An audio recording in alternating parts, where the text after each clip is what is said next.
distinzione tra società civile e società politica sia una roba seria. Abbiamo visto quanto può essere incivile la società civile.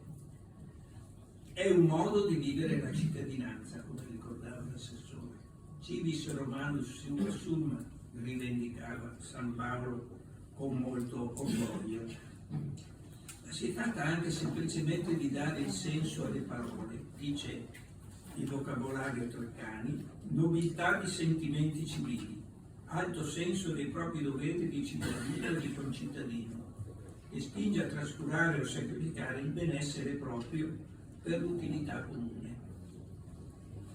Popolarismo sappiamo che è qualcosa di molto diverso dal populismo. Populismo è la ricerca del contatto senza intermediazione tra un leader e un popolo amorfo, la mortificazione della ricchezza dell'articolazione della società, dei liberi e dei forti. Sturzo pensava che il popolarismo fosse una visione filosofico-sociale, fosse una dottrina dello Stato. Uno Stato non centralista, ecco il valore dell'autonomia, ma uno Stato che credeva nella forza dell'autonoma organizzazione del popolo. E solidarietà è una parola molto abusata, non mi soffermo, concludo piuttosto. Quindi dobbiamo rovesciare il paradigma.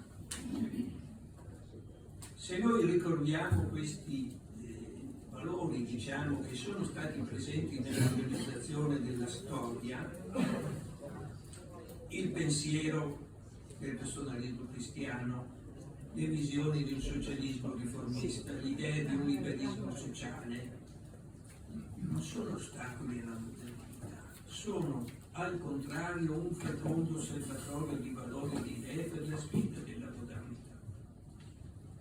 Termino. Qualche giorno fa ho avuto l'occasione di rivisitare una delle isole più suggestive della nostra laguna, San Francesco del Deserto. Lì Francesco si ferma qualche mese del ritorno dall'incontro con il Gran Sultano, un formidabile incontro tra diversi che si parlano invece di combattersi. E lì c'è una sua preghiera che dice: dammi fede dritta, speranza certa, carità perfetta, senno e conoscimento. Sono le tre virtù teologali per noi cattolici, ma nel campo politico la fede dritta è avere una visione forte dei valori che organizzano la vita sociale.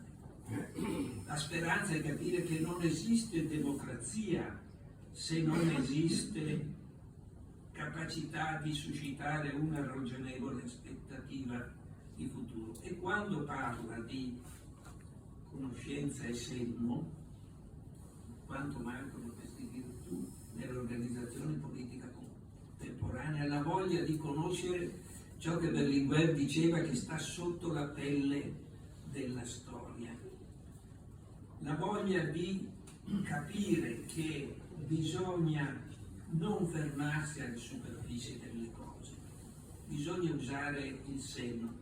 Thomas More, cancelliere dello scartiere decapitato dell'Enrico VIII, perché aveva difeso la legge contro l'arbitrio del potere, diceva: Signore, dammi un'anima semplice che non si spaventi alla vista del nuovo, sappia farne tesoro per rimettere le cose a posto.